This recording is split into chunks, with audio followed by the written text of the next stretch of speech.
BFT लगेगी 3 phase में, या तो 3 फेज 220 में या 3 फेज 415 में हम इसको यूज करेंगे। बोलो बात समझ में आई? सर एक क्वेश्चन करना सर, ये सिंगल फेज देके 3 फेज ले रहे, सिंगल फेज देके हम सिंगल फेज भी ले सकते हो, उसका ड्रॉबैक क्या होगा? और सिंगल ऐसा है ना, जो हमारी जो फ्रीक्वेंसी कंट्रोल होता है वो 3 फेज में कंट्रोल होता है।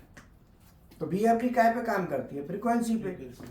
अगर आप सिंगल फेज देंगे तो सिंगल फेज से सिंगल फेज लेंगे, फिर वो वोल्टेज कंट्रोल पे काम करेगा। जैसे पंखा है, तो पंखा तो सिंगल फेज नहीं होता है, तो सिंगल फेज तो रेगुलेटर लगा दो, इसमें फ्रीक्वेंसी थोड़ी कंट्रोल हो रही है, इसमें खाली वोल्टेज कंट्रोल होता है। बोलो क्लियर हुआ? और बताओ सर 3 फेज में टॉर्क भी ज़्यादा मिलता है, सिंगल फेज में टॉर्क ज़्यादा कम। 3 फेज में टॉर्क ज़्यादा क्या कहें, तो 3 फेज में ये कहेंगे कि 3 फेज की जो हमारी पावर है वो सिंगल फेज से 3 गुना मिलती है, ये मान के चलो भाई, सीधी बात है। 3 फेज है, 3 फेज की जो पावर होती है वो सिंगल फेज से कितनी मिल गई हमको? 3 गुना। लेकिन एग्जैक्ट 3 गुना नहीं होती, क्योंकि एक फेज उस समय लौटने का काम कर रहा होता है, 2 ले जाने के काम करते हैं, तो वो हमें मिलती है √3 टाइम्स 1.7 डिस्प्लेसमेंट हो जाता है, वो √3 टाइम्स मिलती है। मतलब सिंगल फेज सप्लाई और 3 फेज सप्लाई दोनों में √3 का अंतर होता है। तो सिंगल 3 फेज जो होती है वो सिंगल फेज का √3 टाइम्स होती है। जैसे वोल्टेज है तो 3 फेज की कितनी है? 415, तो सिंगल फेज की लगाएंगे तो कितनी होगी? 220। लेकिन पावर 3 गुना मिल जाएगी। अब किलोवाट निकालो, हीटर ले लो, सिंगल फेज का हीटर ले लो और 3 फेज के हीटर ले लो, बोलो। तो 3 फेज का हीटर आपने 1 किलोवाट के 3 हीटर ले लिए, तो 3 किलोवाट बन जाएगा कि नहीं? तो पावर में हमें फायदा हो जाता है। 3 फेज में ज्यादा पावर मिल जाती है, कम वोल्टेज में ज्यादा पावर मिल जाती है। अब कम वोल्टेज में ज्यादा पावर मिलने का मतलब क्या हुआ? तार का साइज कम लगेगा, सीधी बात है। वायर का साइज भाई हमारा सीधा है, वोल्टेज हम ज्यादा क्यों देते हैं? कारण क्या है? वोल्टेज ज्यादा देंगे तो तार का साइज पतला हो जाएगा, और वोल्टेज कम देंगे तो तार का साइज मोटा होगा, उतनी पावर लेने के लिए। मान लो कोई तार बल्ब है, अब यही बल्ब आप समझना, ये बल्ब हमारा 220 वोल्ट का बल्ब है। कितने का है? 220। अब 220 वोल्ट का बल्ब है तो इसकी जो पावर निकल के आती है तो P बराबर V इंटू आई, तो पावर कितनी है? 100 वाट।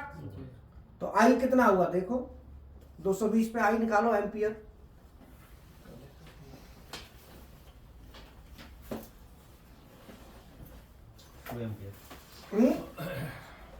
आई बराबर P अपॉन V, 100 बटे 220।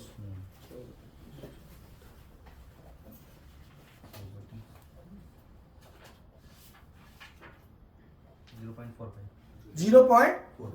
अगर मैं 220 वोल्ट की जगह इस बल्ब को 24 वोल्ट दूं तो निकालो एम्पियर कितना है।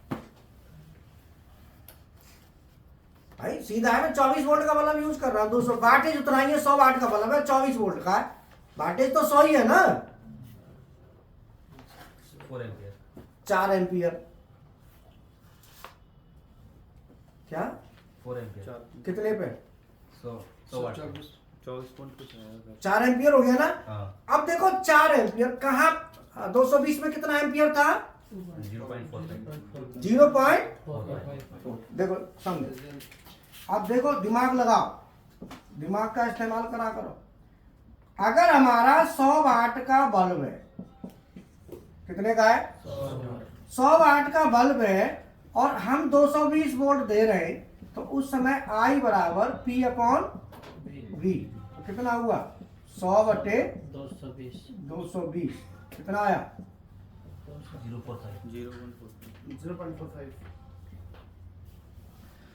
0.45 एम्पियर, मतलब 0.45, 1 एम्पियर भी नहीं है। तो 100 की जगह अगर मैं मान लो 500 वाट लेता, थोड़ा सा एम्पियर बढ़ के आएगा तो अच्छा लगेगा, है। तो 500 वाट में लेंगे तो आई बराबर 500 बटे 220। अब बताओ कितना आया? 2.27 एम्पियर कितना करंट आया। तो हम जो तार लगाएंगे वो इस करंट के हिसाब से कैलकुलेट करेंगे। भाई तार का जो साइज होगा वो वोल्टेज से थोड़ी उसका मैटर होता है, क्यों सब? वोल्टेज से थोड़ी होता है, करंट से होता है। तार का साइज करंट पे डिपेंड करता है कि कितना करंट दे रहे हो। बोलो, करंट पे मैटर करता है, वोल्टेज पे मैटर। कभी भी ध्यान रखना कि वायर का जो साइज है वो करंट पे मैटर करेगा, वोल्टेज पे मैटर। अगर मैं 24 वोल्ट दे रहा हूं, एसी हो चाहे डीसी हो, उससे कोई दिक्कत नहीं। तो आई बराबर P/V बराबर 500 बटे 24। अब बताओ कितना है? 20.83 20.8 एम्पियर। कोई बात नहीं, 20 पॉइंट। अब बताओ, अब मुझे तार का जो साइज है वो इस एम्पियर के हिसाब से लेना। 3 गुना बढ़ जाएगा। 3 ना है सर, 10 गुना आएगा लगभग, 8 9 10 गुना। 3 गुना कहाँ है? बोलो, जितने गुना वोल्टेज को कम करोगे उतना गुना करंट बढ़ेगा। समझ में आया? अब इसके लिए तार कितना सही है? 1 स्क्वायर mm का बहुत है, और इसके लिए तार आपको लेना पड़ेगा 20 के लिए 4 स्क्वायर mm, 4 का या 6 का। बोलो कितना मोटा तार लगेगा इसमें? बल्ब तो 500 वाट का ही है, बल्ब में वाटेज थोड़ी चेंज हुई। तो इसीलिए ज्यादा वोल्टेज देने से फायदा है कम वोल्टेज की वजह। समझ में आया? क्लियर हुआ कि नहीं? सर बीएफडी का मेन काम ये हो गया कि 0 से लेकर 415 कोई भी 3 फेस मोटर हो, चाहे 110 की हो, 220 की, कोई भी मोटर हो, उसको चलाने के लिए बीएफडी यूज कर सकते हैं। बीएफडी का काम हो गया जब हमें मोटर को चालू बंद करना है, इंस्टेंट ही चालू बंद करना है, चालू और बंद करना है, साथ ही साथ स्पीड भी कंट्रोल करनी है। अगर आपने खाली चालू बंद करना है तो बीएफडी का कोई फायदा नहीं, फायदा ही नहीं। फिर तो DOL स्टार डेल्टा लगा। लेकिन जब आपको इसके साथ स्पीड भी कंट्रोल करनी है तो बीएफडी लगाओ। स्पीड वेरिएशन और ये इंस्टेंट रुक भी जाती है ना, ये जैसे स्टॉप करो वो ब्रेक लगता है उसमें, हाँ। ब्रेक लगता है, ब्रेक लग जाता है उसमें। बहुत बहुत चीजें होती है फिर उसमें, आगे बताएंगे। तो ये बताओ, पहले ये समझ में आया कि 500 वाट के बल्ब को, 500 वाट 220 वोल्ट के बल्ब को अगर 24 वोल्ट देते हैं तो क्या इफेक्ट होगा, तो करंट पे क्या असर होगा, तो कितना करंट लेगा या क्या इफेक्ट होगा? बल्ब कम जलेगा? नहीं सर, बल्ब तो उतना ही जगह, हैं? बल्ब का करंट लाइट ज्यादा यूज होगा हमारा, करंट हमारा ज्यादा यूज होगा। अब यहाँ पे भी सोचने वाली बात है। अगर आपने ये बल्ब है, ध्यान देना, यहाँ बड़े राजनीति है, बहुत राजनीति होती है ना, ऐसे ही यहाँ पे टेक्निकल नीति है। अगर आप इस बल्ब को वोल्टेज कम करोगे तो करंट इसका नहीं बढ़ेगा, इसका करंट इंक्रीज नहीं होगा। वो बल्ब ही दूसरा लेना पड़ेगा जो हमारा 24 वोल्ट पे आएगा, वो बल्ब ही दूसरा होगा। 24 वोल्ट का बल्ब, 500 वाट का बल्ब ही दूसरा होगा, ये नहीं होगा। अब आप कहेंगे कि सर ये क्या मतलब, इसका मतलब 24 वाले की क्या है, तार मोटी होगी, इसकी तार पतली है। अब आप कहेंगे कि सर मान लो बल्ब 100 वाट का है और आपने वोल्टेज कम किया तो करंट बढ़ना चाहिए ना, करंट भी घटेगा, वोल्टेज घटेगा तो करंट भी घटेगा। अर्थात ये बल्ब अभी बढ़िया चल रहा है, अगर आप वोल्टेज आधा कर दो तो ये बल्ब की लाइट कम हो जाएगी, तो पावर कहाँ रह गई, पावर से दिख रही है लाइट।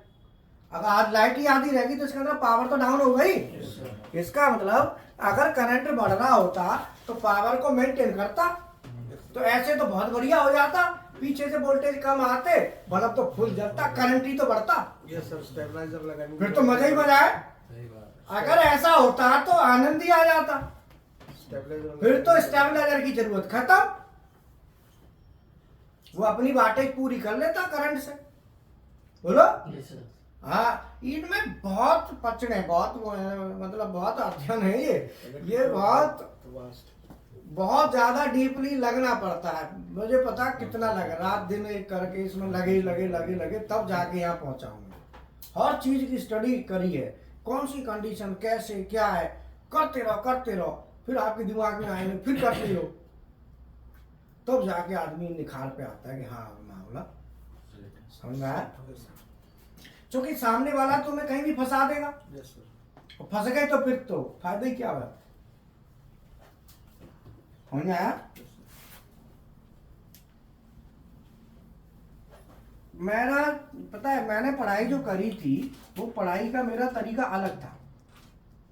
जो अभी ऐसा होता है तो क्यों होता है? वो तरीका ये था कि एक तो मैंने जो स्टडी करी थी कि कोई भी चीज जैसे आपने कहा कि होती है तो मैं उसे खाली होती है पर नहीं छोड़ता, होती है तो क्यों? ये क्यों है, बाकी पीछे लग जाना है। पहली बात तो ये, आप लोगों को भी ये सलाह दे रहा हूं कि ऐसी पढ़ाई पढ़ा करो कि उसमें ये नहीं कि है रहो तो पे का जोर पर रहो। हो रहा है तो उन्हें तो अलग। जैसे हमारे यहाँ अपने उत्तर भारत में, यूपी बिहार में ज्यादातर हम लोग क्या कह देते हैं, कोई चीज है, अरे जो बता तू पे कोई आपत्ति आ रही है, हुंदे बोलो। कोई चीज आ रही है, मान लो, अरे यार ये देख ये कैसे हो रहा है, अरे तो का जोर पर रहो, हुंदे बोलो। और कोई मान लो, अब क्या है कि क्यों हो रहा है, आप क्यों पे जाओ, पहली बात। दूसरी बात कि आप कोई भी चीज पढ़ो उसकी गहराई में कूदो, और गहराई कहाँ मिलेगी, गहराई मिलेगी उसके मैनुअल में। हमेशा आपने पूरी पढ़ाई पढ़नी है। आपने भागवत का नाम सुना है? भागवत नहीं होती, कथा करती होती है। तो जो भागवत होती है, भागवत के पूरे श्लोकन में तो जो भागवत कहते हैं तो वो थोड़ी सी कह के फिर भजन शुरू कर देते हैं, तो वो पूरी भागवत थोड़ी पढ़ते हैं। अगर सही मायने में भागवत के श्लोकों को, एक एक श्लोक को पढ़ के और सही मायने में करा जाए तो पता कितने दिन लगेंगे, वो 7 दिन में नहीं हो रही। फिर अब क्या है कि इसमें भागवत का सबसे बढ़िया, कहते हैं ना भागवत में कौन ज्यादा एक्सपर्ट है, ये क्या पे डिपेंड करता है कि वो जिसको ज्यादा से ज्यादा याद हो, ज्यादा से हर दुआ को एक्सप्लेन कर सके, एकदम बढ़िया हिंदी में बढ़िया अर्थ आ दे, वही तो माना जाएगा। इसके लिए क्या चाहिए, पूरी भागवत उसको एक एक दुआ पढ़ना पड़ेगा, एक एक श्लोक उसके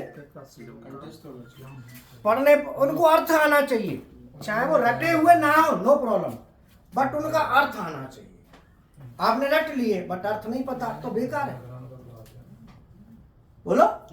हाँ, आपको उनका अनुवाद हिंदी में बढ़िया एक्सप्लेनेशन होना चाहिए, तब आपको माना जाएगा कि हाँ परफेक्ट है। आप उसे एक एक दुआ पे देखा होगा, जो शास्त्री होते हैं, जो कहते हैं भागवत आचार्य जो होते हैं, एक एक दुआ पे काफी देर निकाल देते हैं, वो स्टडी करते हैं, उसमें वर्कआउट करते हैं, डीपली स्टडी करते हैं। तो जब आप डीपली स्टडी करेंगे, किसी भी चीज की करेंगे, तो आप भी हो जाएंगे डीप, गहराई में कूद जाओगे। बोलो। तो इसीलिए मेरा ये कहना है कि जो पढ़ाई पढ़ो उसमें आप लोगों के लिए सीधा है कि भागवत, तो भागवत की बुक वो लेंगे, पढ़ेंगे, उस भगवत गीता जो है लेंगे तो पढ़ेंगे। ऐसे ही है इसका भी भागवत, ये भी भागवत समझ लो। ये कहाँ मिलेगी, ये मैनुअल में। ये मैनुअल को लोगे, कितने पेज का मैनुअल है, 700 पेज का है। अब 700 पेज के मैनुअल को पढ़ने लगो तो एक बार तो चक्कर आएगा, फिर पढ़ो, कोई बात नहीं, फिर देखो उखाड़ने की कोशिश करो, फिर हमसे मिलो कि सर बताओ कैसे पढ़ूं, हम बताएंगे।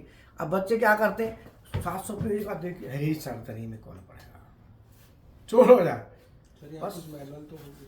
नहीं, आपके गूगल पे तमाम मैनुअल, आजकल मैनुअल कहाँ, वो तो तुम्हारे पास है। जी अब गूगल खोलो, मैनुअल डाउनलोड कर लो। अब हार्डवेयर का काम नहीं है, अब सीधा मोबाइल होना चाहिए, रिचार्ज करो और सीधा खोल लो। समय बहुत आगे चला गया भैया, अब तुम कहाँ कौन सी दुनिया में खो रहे हो। क्यों नहीं? Yes, sir. हाँ, तो अब क्या है कि बात आती है कि हम इस वैल्यूज को भरेंगे कहाँ, क्वेश्चन ही आ गया। तो इन वैल्यूज को भरने के लिए हमें क्या करना पड़ेगा? तो वैल्यू को भरेंगे तो सबसे पहले अब हम ये देखेंगे कि जो हमने भरना है भाई, बताना है बीएफडी में कि मान लो ये बीएफडी है, तो अब इस बीएफडी में ये वाला भी ऑप्शन होगा, सिंगल फेज वाला भी, ये भी होगा। Yes, sir. अब आप भरोगे तो बीएफडी को बताना पड़ेगा कि जो हमारी मोटर है, सबसे पहले बीएफडी को जब आप प्रोग्राम करेंगे तो मोटर का डिटेल भरना पड़ता है। मोटर का डिटेल, अब मोटर का डिटेल भरेंगे तो वहां पे भरेंगे नंबर 1, सबसे पहले मोटर की फ्रीक्वेंसी। Base frequency. सबसे पहले भरेंगे कि भाई मोटर की फ्रीक्वेंसी कितनी है, जिसको हम बेस फ्रीक्वेंसी कहते हैं। मान लो ये हमारी 50 हर्ट्ज, ये बीएफडी में भरना है। अब मोटर में भरेंगे तो भरेंगे कहाँ, उसको बोलेंगे क्या? जिस जगह में भरेंगे तो 50 भरेंगे तो 50 हर्ट्ज जाएगा तो कहीं 60 होगा, क्योंकि बीएफडी जो होती है ये तो मोटर की फ्रीक्वेंसी है, लेकिन बीएफडी में 200-400 तक का ऑप्शन होता है। जी sir. तो आपने तो मोटर का बताना है कि भाई मोटर इतने तक ही जाएगी, इससे ज्यादा नहीं जानी है, तो आपको भरना पड़ेगा ना। तो जहां भरोगे उसको कहते हैं पैरामीटर। क्या कहते हैं? पैरामीटर। अब ये पैरामीटर का मतलब क्या है ये समझो। पैरामीटर को जनरल भाषा में बात करें, मैंने क्या कहा कि चीज को डीपली जाओ, उसको उखाड़ो, उस पर वर्कआउट करो, तो आपको वो याद रहेगी, जिंदगी भर रहेगी, फिर आप भूलोगे। कहावत है ना कि पढ़ाई ऐसी होनी चाहिए जो पढ़ने वाला उसे भूल ना सके। समझ में आना तो अलग बात, वो भूल ही ना सके, अर्थात समझ में तो आए नहीं है। उद्देश्य क्या होना चाहिए कि सामने वाला उसे भूल ना सके, वो होना चाहिए।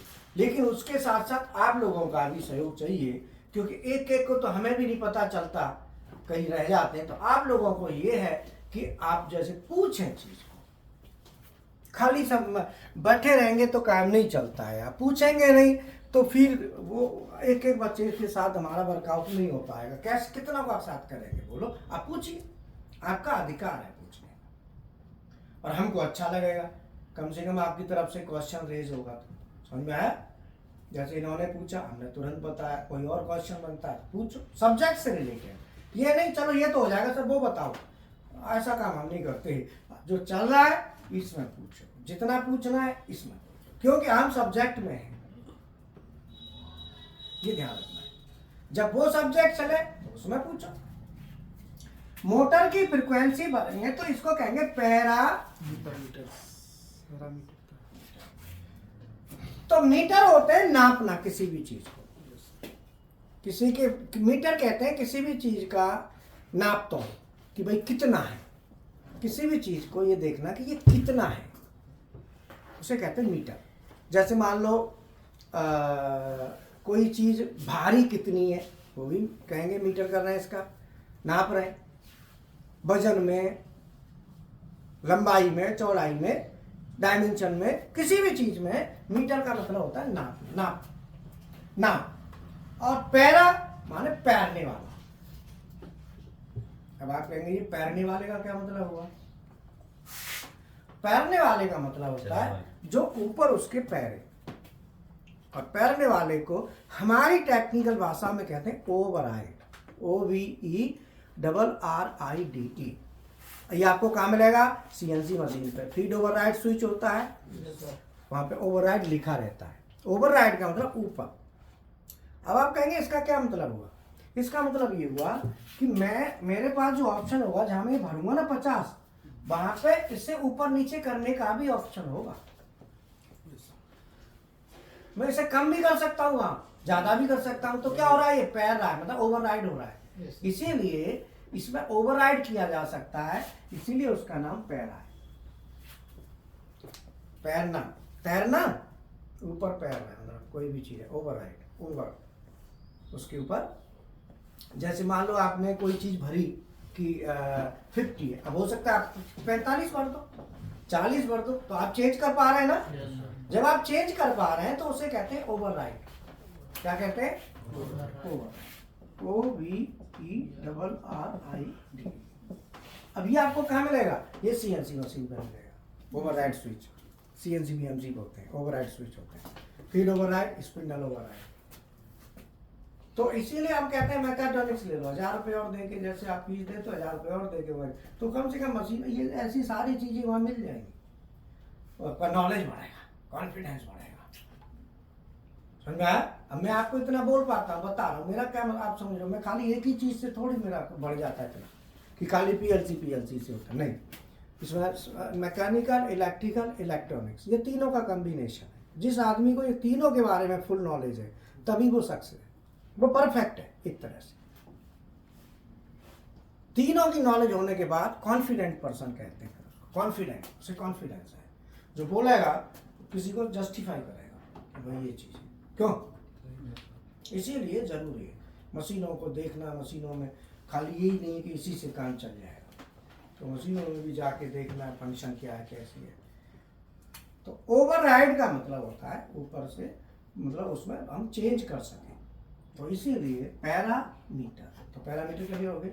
दूसरे पैरामीटर की परिभाषा और समझो। पूरी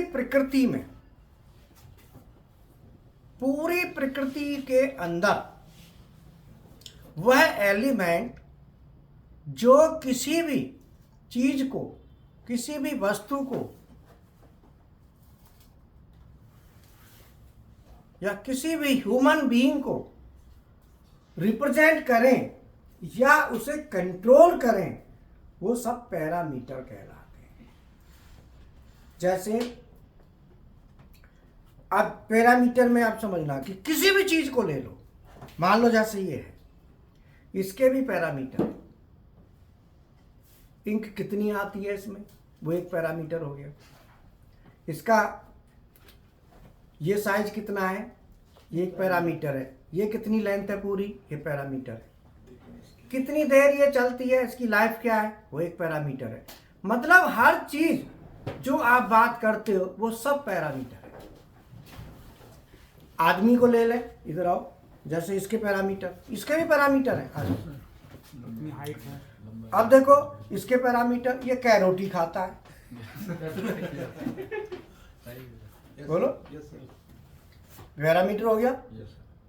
पानी कितना पीता है, पैरामीटर हो गया। हाइट कितनी है, ये पैरामीटर हो गया। वेट कितना है, ये पैरामीटर हो गया।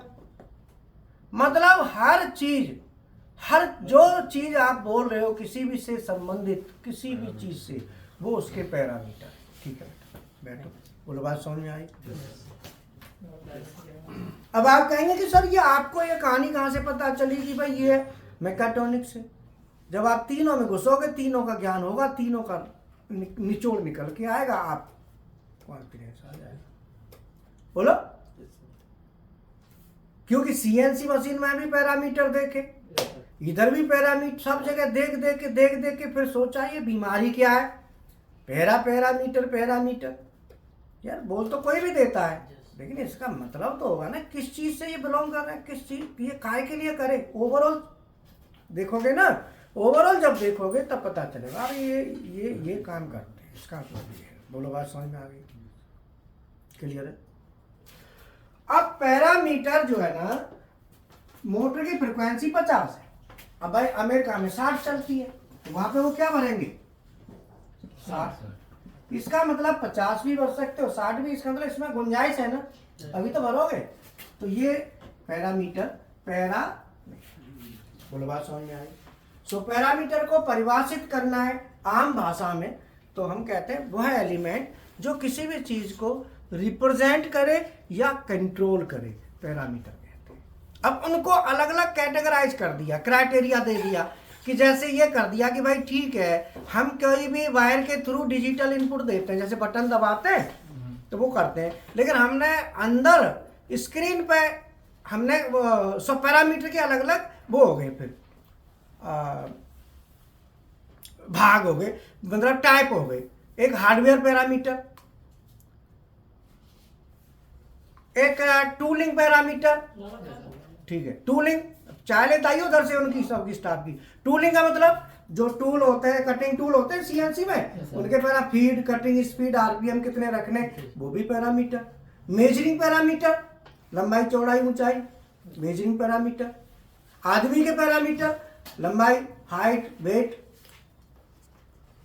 पीएलसी के पैरामीटर, पीएलसी में टाइमर, काउंटर जो भी वैल्यू देते हो वो सब पैरामीटर है। टाइमर की वैल्यू देते हो एचएमआई से। तो जो अब इसमें सॉफ्टवेयर के पैरामीटर को किस सॉफ्टवेयर में किसको पैरामीटर माना, सॉफ्टवेयर में माना जो स्क्रीन के थ्रू जिसकी वैल्यू चेंज की जा सके वो पैरामीटर बना दी, उन्हें कहते हैं सॉफ्टवेयर पैरामीटर। अर्थात बीएफडी में आपके पास स्क्रीन पे ऑप्शन होगा, वहां पे आप चेंज कर दो, आपको अंदर प्रोग्राम खोलने की जरूरत नहीं है। स्क्रीन के थ्रू जो चीज चेंज हो जाए वो पैरामीटर। पूरी बात समझ में आई? स्क्रीन के थ्रू, स्क्रीन के द्वारा हो जाए वो सब पैरामीटर है, ठीक है, क्लियर? तो अब ये हमारी, इसका मतलब हम स्क्रीन के थ्रू चेंज करेंगे तो भैया इस मोटर की फ्रिक्वेंसी है तो इसका कोई एक आइडेंटिफिकेशन तो होगा ना, तो वो इसका पैरामीटर, पर्टिकुलर पैरामीटर नंबर होगा। भाई यहाँ पे जाके हम इसको भरेंगे। तो इसका पैरामीटर नंबर बताओ मोटर की बेस फ्रिक्वेंसी का। अब इसके लिए आपने क्या करना है, पैरामीटरों के ग्रुप में जाना है। तो पैरामीटर के डेल्टा की बीएफडी है, आप पहले नोट करो, डेल्टा बीएफडी MS 300, ये मॉडल है।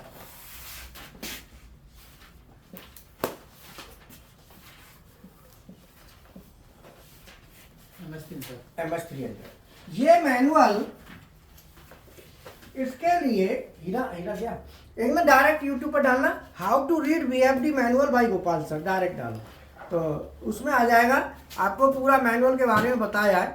फिर गूगल पे डाउनलोड कर लेना उसको,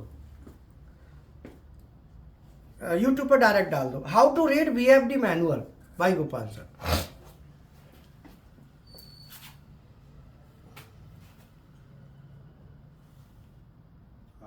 how to read VFD manual by Gopal sir.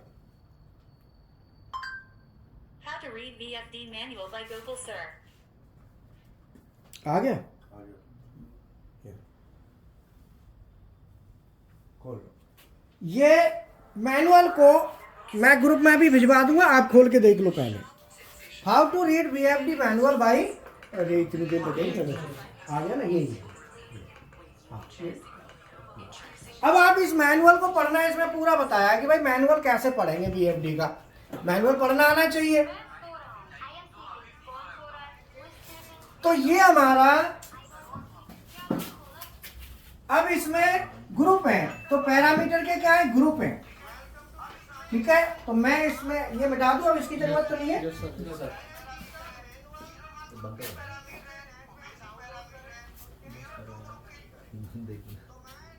देखो डेल्टा बीएफडी पैरामीटर। अब यहां पे ग्रुप आएगा, ग्रुप नंबर 0, ग्रुप बने हुए हैं। तो 0 ग्रुप के पैरामीटर, मैनुअल पढ़ लेना जो मैंने दिया है, उसमें सब ग्रुप दिए हुए हैं पूरा। ग्रुप नंबर 0 के जो पैरामीटर हैं वो है drive parameter, drive parameter. Group number 1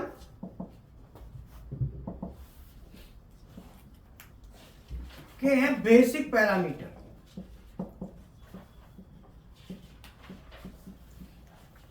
group number 2 के हैं digital input output parameter, digital input output parameters. Group number 3 analog input output parameter.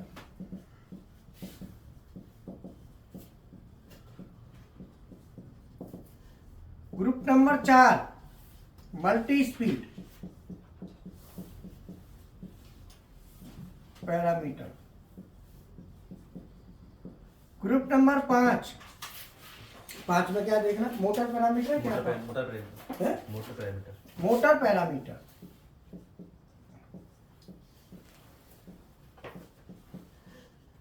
Group number 6 protection parameter protection parameter. Group number 7 special parameter special.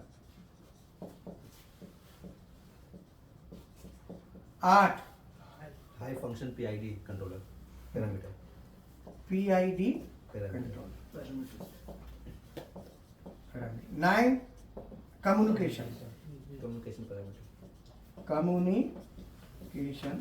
Parameter. 10 speed feedback control speed feedback. अब ये जितने भी group हैं parameter के,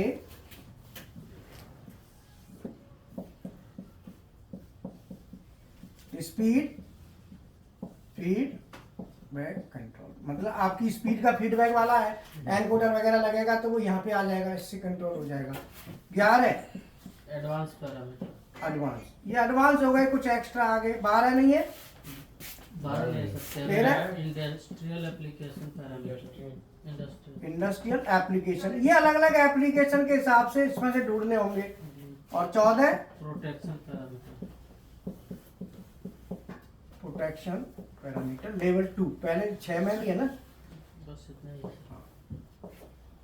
तो ये basically क्या है कि अब इनमें पैरामीटरों की संख्या बहुत है, एक एक में बहुत है। अब कौन कितना ज्ञान ले पाता है, बेटर समझ, उसके ऊपर डिपेंड करता है कौन कितना मेहनत कर रहा है। अब आप इतनी मेहनत करेंगे तो आप ले पाएंगे।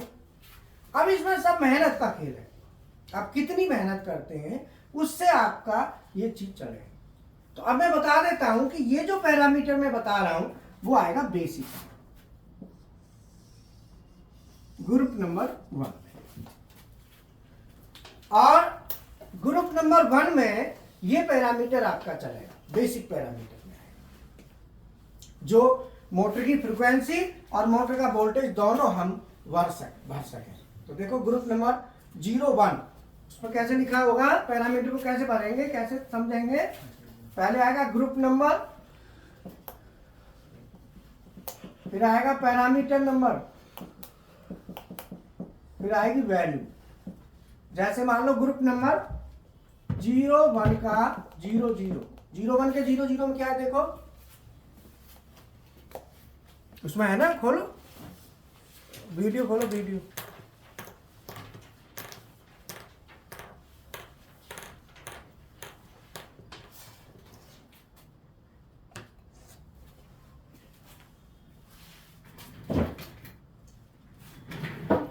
फ्रीक्वेंसी हो 1200 क्या है, 1200 अरे ग्रुप नंबर 01 के 00 में 01 के 00 ड्यूटी होती है क्या? कौन सी कंपनी में हो? सुब्रोस। डिपार्टमेंट कौन सा है? कोई बात नहीं। तुम एडमिशन कब लिया है? अभी 1 महीना हुआ होगा। तो आ जाया करो, तुम तो दिखाई नहीं देते हो, बहुत कम दिखते हो। कभी मैं शाम को आता ना, मेरी ए और सी रहती है ज़्यादा। चलो ठीक है, आ जाया करो, ठीक है। हाँ बोलो, ग्रुप नंबर 01 के 00 में क्या है? फ्रीक्वेंसी हो उसके पीछे लिखा जरूर होगा, बेस फ्रिक्वेंसी या मैक्सिमम फ्रिक्वेंसी, कुछ ऐसे लिखा होगा जरूर।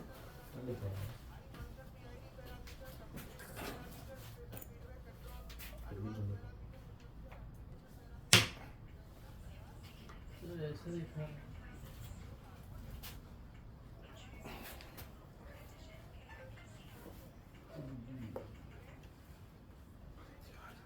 ये ड्राइव है बेटा, ड्राइव पैरामीटर। ये ड्राइव वाले एक्सप्लेन किए हुए हैं इसमें, बाकी मैनुअल में जाओगे ना तो वहाँ से पढ़ लेंगे। चैप्टर 12 अच्छा ये सब पैरामीटर चैप्टर 12 में है ना 12 में नहीं है, 01 में। पैरामीटर्स चैप्टर 12 में दिया है ना। Delta VFD working and parameters, एक और वीडियो है उसमें देख सकते हैं। ये है ना सर, ये उधर ही है। हाँ ये लाओ।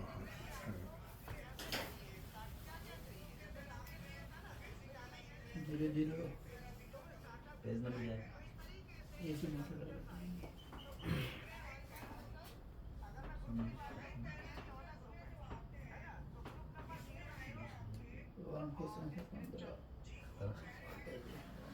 पेज नंबर क्या है? लाओ देखो ना, वो गूगल पे मैंने डाउनलोड कर लिया। हाँ अब ये आ गया हमारा 01 00 आ गया, तो 01 में आ जाएंगे 01।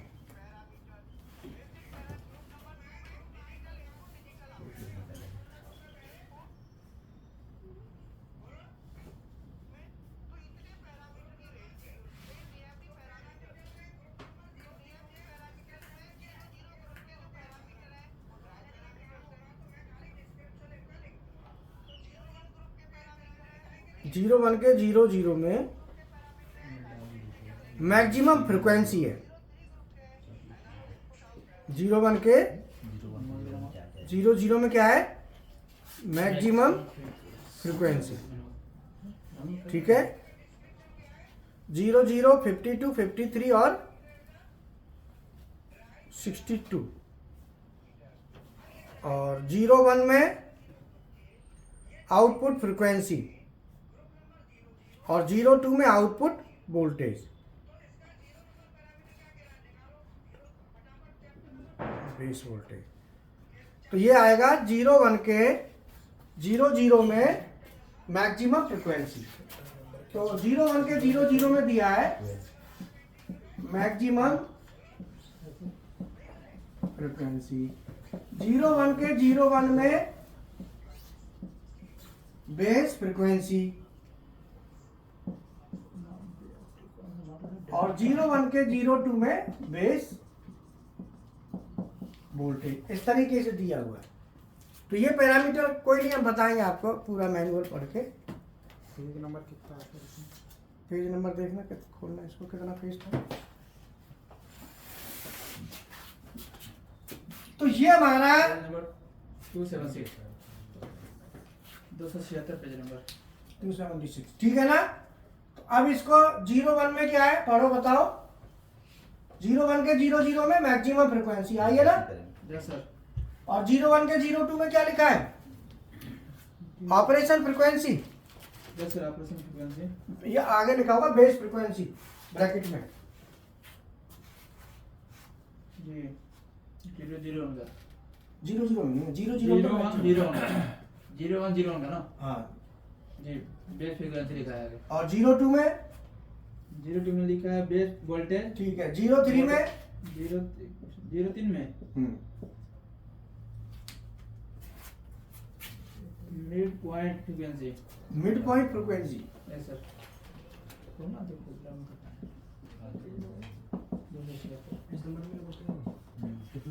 और 01 के 04 में 01 मिनिमम 010 करना।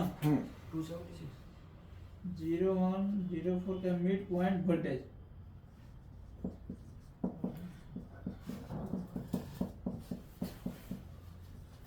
हाँ। और 01 के 05 में 0105 में लिखा है mid point frequency. Frequency 2 frequency 2 है 5 में। जी सर। और 6 में mid point voltage 2 mid point voltage 2 of motor 1।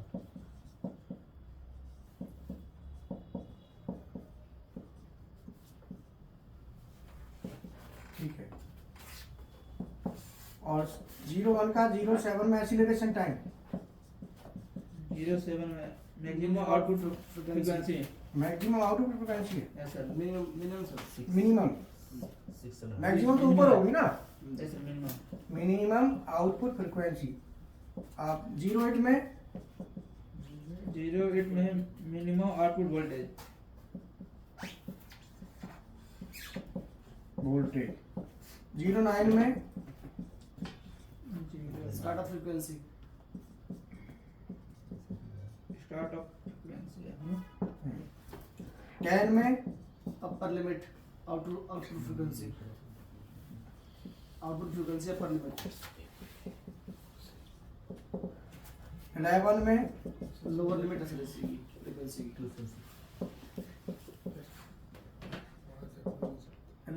12 में एक्सेलरेशन टाइम 1,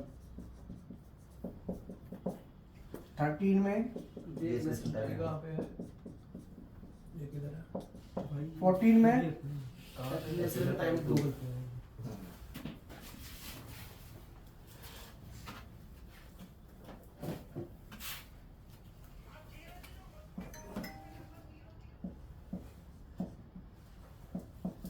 क्या लिखना है इधर? सर 2 से आगे चैप्टर 2 15 में एक्सेलरेशन टाइम 2, ये सबसे आगे वाला 16 में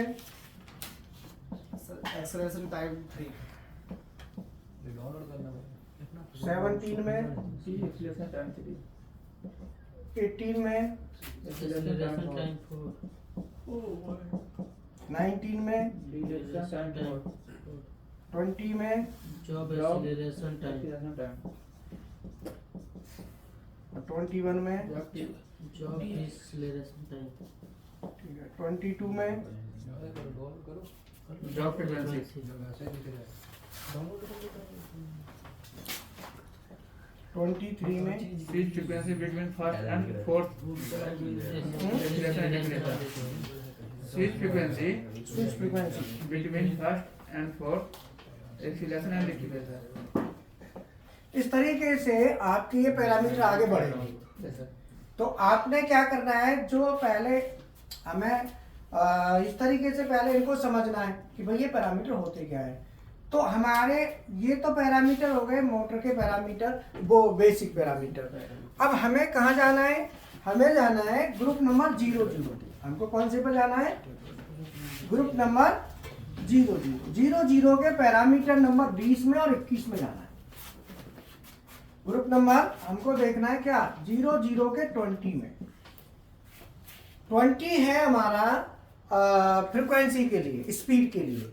मास्टर फ्रीक्वेंसी 0020 हाँ 00 ग्रुप का 20 नंबर पैरामीटर है। इसमें अगर 0 भरते हैं तो क्या आ रहा है, डिजिटल कीपैड, डिजिटल कीपैड। ये फ्रीक्वेंसी कंट्रोल है। ये क्या है, मास्टर, क्या लिखा है इस पे, मास्टर फ्रीक्वेंसी कंट्रोल कमांड मार फ्रीक्वेंसी कंट्रोल कमांड। ठीक है, तो 00 में डिजिटल कीपैड है। डिजिटल कीपैड का मतलब है कि आप ना कीपैड के बटन होते हैं ना, उससे फ्रीक्वेंसी ज्यादा कम कर सकते हो। कीपैड होता है ना सामने। 1 में RS485 कम्युनिकेशन इनपुट, RS485 ये कम्युनिकेशन के थ्रू होगा। 2 में external analog input, external analog input. ये एक्सटर्नल इनपुट एनालॉग से हम लेंगे, एनालॉग के थ्रू। 3 में external up down terminal, external up down terminal, down terminal. फिर आता है 4 5 6 छोड़ो, 7 पे आ जाओ, digital keypad, potentiometer, potentiometer, digital potentiometer, keypad port. तो ये जो है ना, इतने आपने, ये कीपैड का मतलब आपके वहीं पे ना बटन होंगी अप डाउन करने की। अगर 1 भरते हैं तो ये कम्युनिकेशन के थ्रू हो जाता है। 2 में एनालॉग हो गया, तो एनालॉग जो लेके आओगे ना, एनालॉग सिग्नल के थ्रू जो रात को क्लास कराई थी एनालॉग की, एनालॉग इनपुट आउटपुट जो स्टडी कर रहे थे, वो इसमें 2 में आएगा। 3 में मल्टी स्पीड आएगा। 7 में VFD पे कीपैड होता है स्पीड के लिए। जैसे मान लो VFD है, यस सर, तो VFD पे एक पोर्ट लगा होता है पोटेंशियोमीटर। अगर आप इससे करते हो तो आपको भरना है 7। और ये अप डाउन वाली बटन होती है, तो ये इसको भरना है 1 भरेंगे अप डाउन के लिए सर तो अप डाउन से काम करेगा, और 7 में इससे काम करेगी स्पीड। अप डाउन के लिए तो 3 अब डाउन कितने पे? 3 पे सर। एक्सटर्नल अप डाउन वो अलग है, वो 3 वाला मल्टी स्पीड वाला है जो डिजिटल इनपुट है ना, MI3 MI4 है, वो अलग है। मैं तो कीपैड का बोला है ना, जो सामने फ्रंट पैनल नहीं होता BFD, यस सर। मैंने उसका बोला है। दूसरा पैरामीटर है 00 ग्रुप का 21। ये का है? क्या लिखा है? ऑपरेशन कमांड है? Operation command source operation command source auto remote operation command auto and remote source auto, ये उसका ऑन ऑफ करने के लिए है। तो इसमें 00 में क्या है? डिजिटल कीपैड, डिजिटल कीपैड है। डिजिटल कीपैड ठीक है। 0 में, तो 0 में क्या है? चालू बंद करने की बटन होंगी भाई सामने ही। तो 0 में क्या है कि 0 में डिजिटल कीपैड से ही हो जाएगा। जैसे यहाँ भी डिजिटल 20 में, अब आप 21 की बात कर रहे हो ना यस सर। या 20 की कर रहे हो? 21 की सर 21 की, हैं? 21 की बात सर 21 की बात करें। 21 की कर रहे हो ना? तो 21 के 0 में क्या है? Digital keypad. 1 में हमने एक्सटर्नल टर्मिनल्स, 2 में RS485 कम्युनिकेशन, RS 485 कम्युनिकेशन और 3 में 3 में कैन ओपन बाकी कैन ओपन, इतना ही है बस। तो इसमें 0 1 और 2, तो 0 में 0 दोनों का सेम है, 0 इधर भी सेम है, इधर भी डिजिटल कीपैड है। और 1 और 2 चेंज है। जहाँ 3 है ना जो एक्सटर्नल अप डाउन, वो हमारा 1 हो गया 3 का।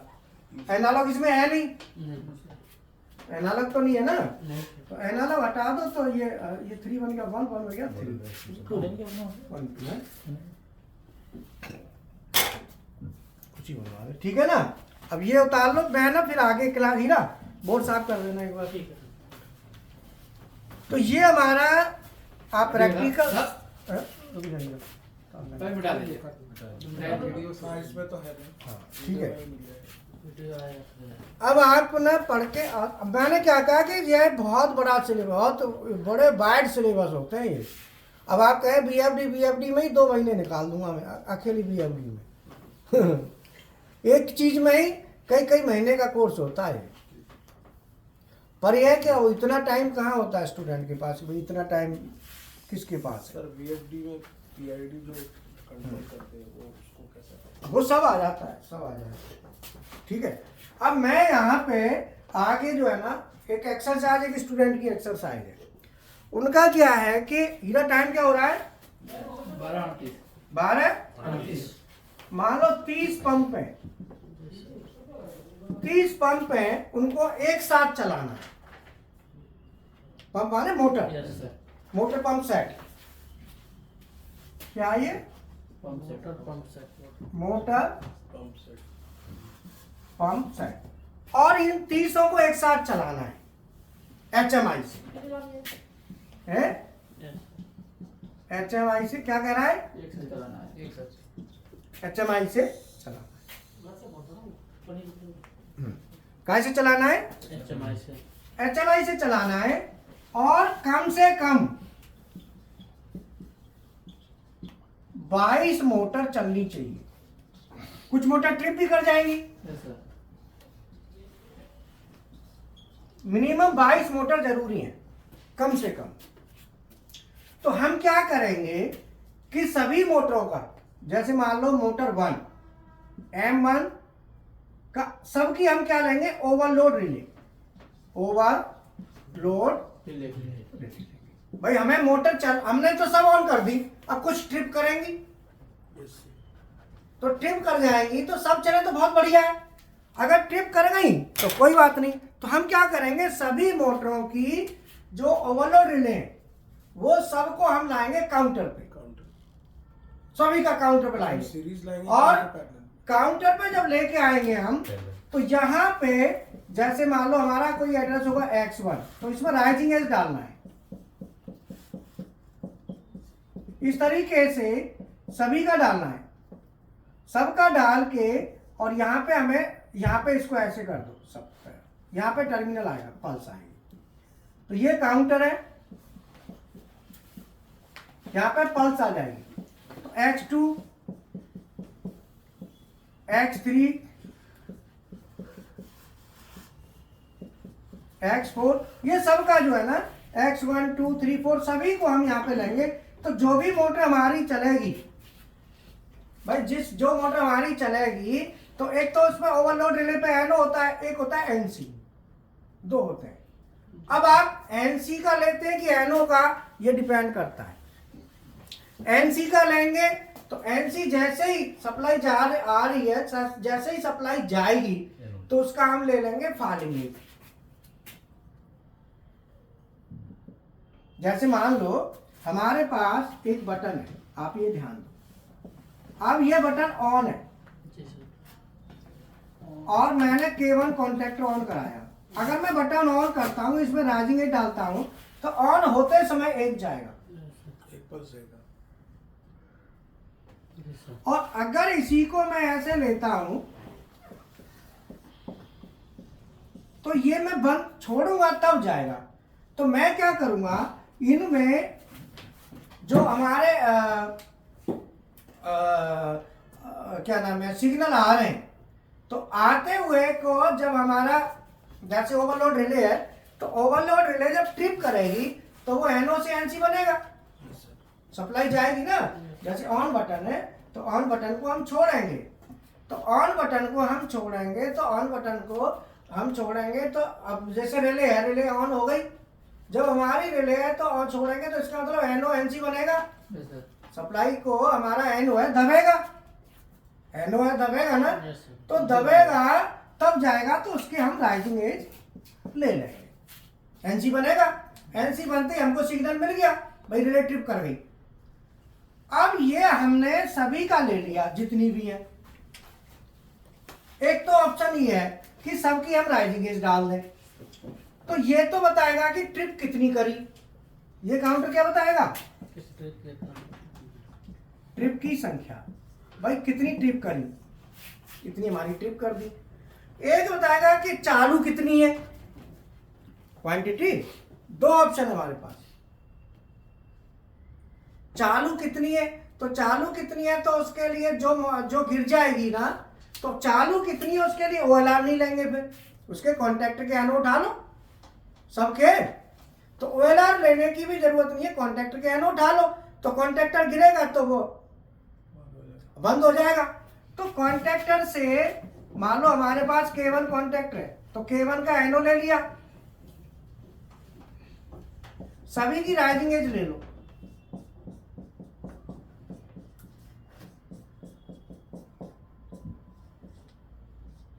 अब सबकी राइजिंग एज लेके जितनी मोटर ऑन है, जितनी भी मोटर ऑन होंगी सब अपनी अपनी पल्स देंगे। वो सब पल्स हमने क्या लेनी है, काउंटर पर लेनी है, CNT C1 स्पेस K। कितनी हमारी 30, तो 30 की जगह भर दो 40, फालतू भर दो 40। अब काउंटर ले लिया, जितनी भी ऑन होती जाएंगी सब काउंटिंग हो गई। अब हमारी 30 मोटर मान लो चल गई है, तो यहाँ पे मोटर कितनी है 30। अब हमें कोई अलार्म लेना है, कोई आउटपुट लेना है, तो वो अलार्म की भी जरूरत नहीं है, डायरेक्ट काउंटर से, कॉन्ट्रैक्टर है ही हमारे पास, सब में एनो मिल जाएगा, यस सर। एक्स्ट्रा एनो होता है कॉन्ट्रैक्टरों में। Yes, sir. तो मैंने क्या करा, यहाँ पे greater than equal space C1 space K22, yes sir. कम से कम 22। इससे मैंने कोई आउटपुट वाई, कोई भी वाई ले लूँ मैं, क्योंकि इनके तो सबके वाई आउटपुट तो सब मोटरों के हो रहे होंगे भाई, मोटर PLC से चलेंगी तो Y0 Y1 Y2, तो 30 मोटर है तो वाई 30 तक तो वैसे ही चला गया, तो जो आगे खाली होगा वो मुझे उठाना है। वालो Y3 Y41 मैंने आउटपुट ले लिया, या Y40 ले लेता हूँ, चूंकि PLC लोग है तो 0 to 7 चलता है, तो Y चलेगा तो Y0 से Y7, Y10 से Y17, Y20 से Y27, Y30 से Y37, कितने हो गए 1 2 3 4, तो 8 चौक 32 हो गए पूरे, 8 आ गए ना, 8 में 16 32, तो मैंने 4 ले लिया Y40। अब मेरा Y40 लेता हूं मैं, तो उससे मैंने क्या करना है, कोई अलार्म ऑन करा लेना है। अब मैं जब काउंटर चल गया, फिर बाद में हम दोबारा क्या करेंगे, अलार्म रीसेट करेंगे, तो अलार्म रीसेट के कोई बटन लेंगे, अलार्म रीसेट। अब जो Y40 ऑन हो गया हमारा, कब हुआ? जब हमारी जो वैल्यू है बराबर हो इससे या ज्यादा हो तो हमारा Y40 ऑन है। Y40 ऑन हो गया। अब Y40 कब गिरेगा? जब इससे वैल्यू कम होगी, Yes, sir. 22 से कम होगी। तो मैं क्या करूंगा यहाँ पे, अब मुझे देखना है ऑन कराना है कि ऑफ कराना है। मुझे ऑन कराना है तो मैं इसे लेस देन में लूंगा, और ऑन कराना है तो मैं y ग्रेटर देन इक्वल ले लिया, तो Y40 ऑन हो गया। अब मैं अगर कम में लेता हूं तो इसको लूंगा लेस देन इक्वल।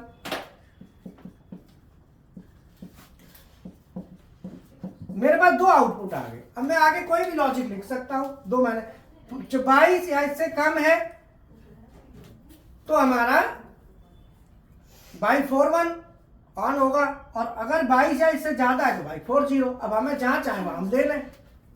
नमस्ते, ठीक है ना? तो बाकी जिस स्टूडेंट की प्रॉब्लम है, तो जब आप बनाओगे पहले ये समझ लो, इसके बाद पीएलसी जो लेनी है वो देख लो। पीएलसी जो आएगी आपकी, इतने इनपुट आएंगे आपके 30 मोटरों का। तो X0 से, X0 तो इमरजेंसी हो गया, X7, X10 से X17, X20 से X27, X30 से X37 और X40 से X47। इतना हमें चाहिए इसमें 37 तक। 8 दूनी 16, Yes, sir. 8 32 और 8 5 40।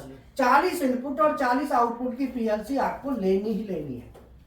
40 इनपुट और 40 सर ज़्यादा कॉस्टली जाएगी। 80 आईओ की पीएलसी आपको लेनी है सभी मोटरों का। कॉस्टली भी उतनी होगी। हाँ, कॉस्टली तो होगी। अब हमने बताओ 30 मोटर कहीं चलेगी तो 30 मोटर का कॉस्ट देख लो कितनी है। पीएलसी की क्या कॉस्ट है? कुछ नहीं। बोलो, आदमी 30 मोटर चला रहा है तो ये भी तो देख लो 30 मोटर है। तो हमने क्या करना है, ये उठा के फिर हमें अलार्म लेना है। क्या लेना है? तो फिर मेरे पास फोन पे बात कर लेना, तो मैं उसको आगे अपडेट कर दूंगा कि क्या चेक करना है। अब मुझे मान लो अलार्म लेना है, तो आप सब लोग भी इसको बनाएंगे, लॉजिक को लिखो, एग्जाम्पल लिखो इसको, एक्सरसाइज। 30 पंप मोटर है और 30 को चलाने के लिए 1 2 से लेके पहली मोटर चलानी है वो X1 से चलानी है। X1 से फर्स्ट, X2 से सेकंड, ऐसे करके आगे बढ़ना है। 0 यूज नहीं करना। X0 यूज करना है, वो इमरजेंसी के लिए करना। ठीक है? क्वेश्चन ये हमारे पास 30 पंप है, 30 मोटर है, जिसमें से कम 22 मोटर हमारी चलनी चाहिए। 22 से अगर कम हो जाए तो अलार्म आ जाना चाहिए। 22 से कम होती है तो अलार्म आना चाहिए, और 22 से ऊपर है तो कोई दिक्कत नहीं, बट कम पे अलार्म आएगा, ये ध्यान रखना है। ऐसा एक लॉजिक डिजाइन करना है। 22, ठीक है?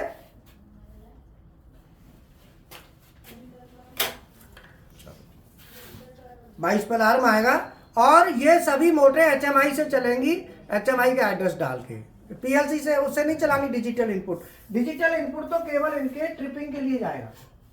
X1, X2, ये ट्रिपिंग के लिए जो कॉन्ट्रैक्टर है उसी के हम एनो उठा लेंगे, ओवरलोड रिले की बजाय है, या ओवरलोड रिले का एनसी उठा लो, कोई भी ले लो आप, अंदर एनो दे दो, बाहर एनसी ले लो, अंदर एनो दे दो सबके।